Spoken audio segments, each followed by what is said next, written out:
আমরা সবাই জানি ইলেকট্রনিক আর আধুনিক প্রযুক্তির দুনিয়ায় জাপান মানেই সুপার ইন্টেলিজেন্স। জাপানের শৃঙ্খলাবদ্ধ দক্ষতা এবং সম্মানকে সবচেয়ে বেশি গুরুত্ব দেওয়া হয়। কিন্তু বর্তমানের সময়ে এসে শুধু প্রযুক্তি নয়, এখন সামরিক শক্তিতেও জাপান কোনো অংশে পিছিয়ে নেই। জাপান নিজেরাই অনেক আগে থেকে আধুনিক এবং শক্তিশালী সামরিক প্রযুক্তি তৈরি করে আসছে। এতদিন তাদেরকে সাপোর্ট করে আসছে যুক্তরাষ্ট্র। কিন্তু প্রশ্ন হলো, হঠাৎ করে জাপান তাদের সামরিক শক্তি বাড়াচ্ছে কেন? নাকি প্রতিবেশী চীন সেন্ট কাকু দ্বীপপুঞ্জয় এবং দক্ষিণ চীন সাগরে আধিপত্য করায় সহ্য করতে পারছে না? দ্বিতীয় বিশ্বযুদ্ধের পর প্রথমবারের মতো জাপান জাহাজ তৈরি করার পরিকল্পনা করছে কেন? এমনকি 147টি F-35 যুদ্ধবিমান কেনার প্রধান উদ্দেশ্য কি? তাহলে আর দেরি কেন? চলুন দেখে নেওয়া যাক জাপানের সবচেয়ে শক্তিশালী 5টি সামরিক অস্ত্র। 5 নম্বরে রয়েছে মিৎসুবিশি F2 হলো জাপানের তৈরি একটি আধুনিক মাল্টি ফাইটার বিমান। 1995 সালের 7 অক্টোবর F2 প্রথমবারের মতো আকাশে উড়ে এবং তখনই এটি তার উন্নত প্রযুক্তির জন্য সবাইকে তাক লাগিয়ে দিয়েছিল। এই বিমানের সবচেয়ে বড় বৈশিষ্ট্য ছিল এর রাডার সিস্টেম, JAPGO, যেখানে বিশ্বের প্রথম অপারেশনাল অ্যাক্টিভ ইলেকট্রনিক্যাল স্ক্যানের রাডার সিস্টেম ব্যবহার করা হয়েছে। এমনকি এই ধরনের রাডার দ্রুত টার্গেট শনাক্ত করতে পারে। এফটের কটপিজের সম্পূর্ণ আধুনিক ক্লাসের তৈরি, যেখানে 3টি বড় মাল্টিফাংশন ডিসপ্লে রয়েছে যা পাইলটকে সতী তথ্য দিয়ে সাহায্য করে থাকে। সেখানে আরও উন্নত ইলেকট্রনিক ওয়ারফেয়ার সিস্টেম ব্যবহার করেছে, যার শত্রু রাডার এবং মিসাইল থেকে নিজেকে রক্ষা করতে সাহায্য করে। জাপান মোট 94 TF উৎপাদন করেছে, যার মধ্যে FA 1 সিটের এবং FB 2 সিটের ট্রেনি ভার্সন। F2তে একজন পাইলট সামনে আরেকজন পিছনে বসতে পারে। এটি মূলত নতুন পাইলটদের ট্রেনিং দেওয়ার জন্য এবং জটিল মিশনে অতিরিক্ত সাহায্য করার জন্য বানানো হয়েছে। F2 দেখতে কিছুটা F6 টিম 5 টিম ফ্যালকনের মতো হলেও বাস্তবে এটি অনেক পরিবর্তন এবং উন্নত সংস্করণ করা হয়েছে। প্রথমেই চোখে পড়ে এর বড় নাক, যা উন্নত রাডার এবং সেন্সর সিস্টেম বসানোর জন্য তৈরি করা হয়েছে। তাছাড়া এর দান অনেক বড়, ফলে এটি বেশি জ্বালানি বহন করতে পারে। এ কারণে সমুদ্রের উপর অপারেশনের সময় বেশি স্থিতিশীল রাখতে সাহায্য করে। 4 নম্বরে রয়েছে জাপানের তৈরি বিশ্বের সবচেয়ে উন্নত নন নিউক্লিয়ার সাবমেরিন, যা নিউক্লিয়ার না হয়েও পারফরমেন্সের দিক থেকে নিউক্লিয়ার সাবমেরিনকে টক্কর দেয়। এ ভয়ঙ্কর শক্তিশালীর নাম সূর্য ক্লাস সাবমেরিন, যার অর্থ নীল ড্রাগন। এই সাবমেরিন পানির উপর ঘন্টায় 24 কিলোমিটার গতিতে ছুটে চলে, কিন্তু এটি যখন পানির নিচে ডুবে যায় তখন এর গতি আরও দ্রুত হয়ে ঘন্টায় 37 কিলোমিটার গতিতে চলে। আপনি কি জানেন পানির নিচে কেন দ্রুত করা হয়েছে? তার প্রধান কারণ হলো শত্রুদের চোখে আড়ালে থাকা, এমনকি রাডারের চোখে ধরা পড়ে না, তাই দ্রুত চলতে সুবিধা হয়।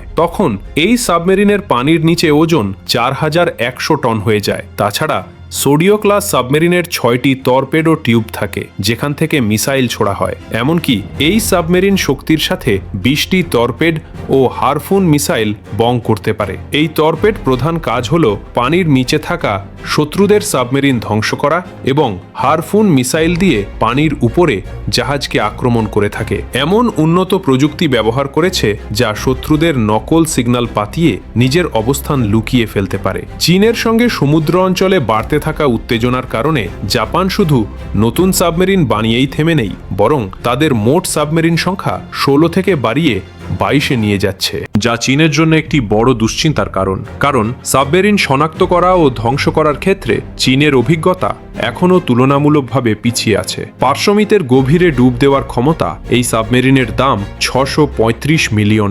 3 নম্বরে রয়েছে জাপানে আকাশে ভয়ঙ্কর প্রহরী F-15J। বিশ্বে এমন রেকর্ড আছে, এই F-15 সিরিজের বিমান 104টি শত্রু বিমানকে ধ্বংস করেছে। প্রথমে কিছু বিমান সরাসরি আমেরিকা থেকে আনা হলেও পরে জাপান নিজেই এগুলো তৈরি করতে শুরু করে। আজকের দিনে জাপানের 200-রও বেশি F-15J রয়েছে।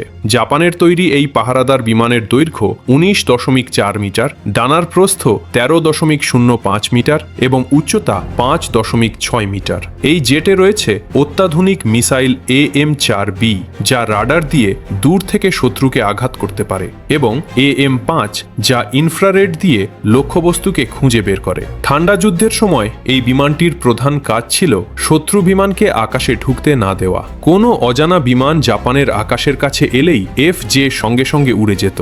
বুঝতে পারছেন, এটি শুধু একটি যুদ্ধবিমান নয়, এটি আকাশের এক নির্ভরযোগ্য যোদ্ধা। 2013 সালে জাপান 566টি বিদেশি বিমানকে বাধা দেয়। ভাবতেই পারছেন কত বড় সংখ্যা। আর এই মিশনের বড় অংশেই ছিল F-15J।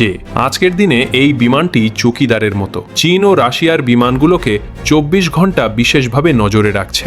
2 নম্বরে আছে জাপানের সুপার ফাইটার FA প্রজা শুরু হয়েছিল 2014 সালের দিকে, যখন জাপানের আত্মরক্ষা বাহিনী লক্ষ্য করেছিল যে তাদের F-2 ফাইটার জেটগুলো ধীরে ধীরে পুরনো হয়ে যাচ্ছে। তখন জাপান সিদ্ধান্ত নিল তাদের নিজস্ব ষষ্ঠ প্রজন্মের ফাইটার জেট তৈরি করা। এতে উন্নয়নের ধাপ শুরু হয়েছিল 2014 থেকে 2018 সাল পর্যন্ত। এরপর 2019 থেকে 2023 সালে নকশা ও প্রাথমিক ইঞ্জিনিয়ারিং সম্পন্ন হয়। পরিকল্পনা অনুযায়ী 2024 সালে প্রোটোটাইপ তৈরি করা হয় এবং 2028 সালে প্রথম উড্ডয়ন করা হবে বলে গণমাধ্যমগুলোতে উঠে এসেছে। প্রতিটি বিমানের দাম $179 মিলিয়ন।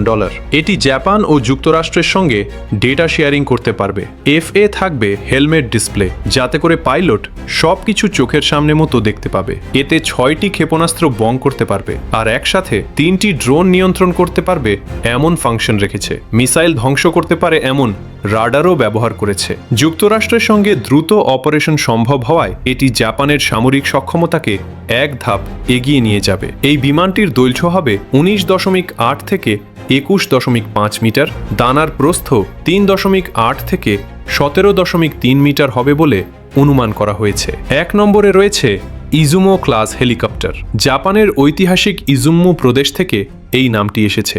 এটি জাপানের সবচেয়ে বড় এবং আধুনিক সামুদ্রিক যুদ্ধজাহাজ।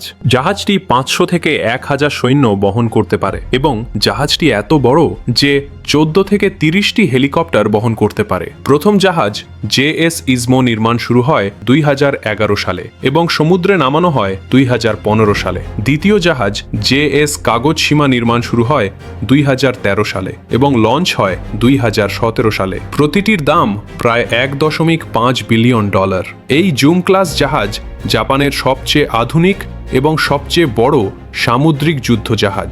এই জাহাজটি শুধুমাত্র হেলিকপ্টার বহন করে না, বরং সৈনিক সরঞ্জাম এবং F-35 বিমানের মাধ্যমে সামরিক শক্তি ব্যবহার করে থাকে। এমনকি এই জাহাজের শক্তিশালী রাডার ও আধুনিক সেন্সর থাকায় সবসময় সতর্ক, নিরাপদ ও যুদ্ধের জন্য প্রস্তুত থাকে। যুদ্ধ হলে চীনের সঙ্গে মুখোমুখি হতে পারে জাপান। সেই পরিস্থিতিতে নিজেদের রক্ষা করতে পুরো শক্তি ব্যবহার করবে।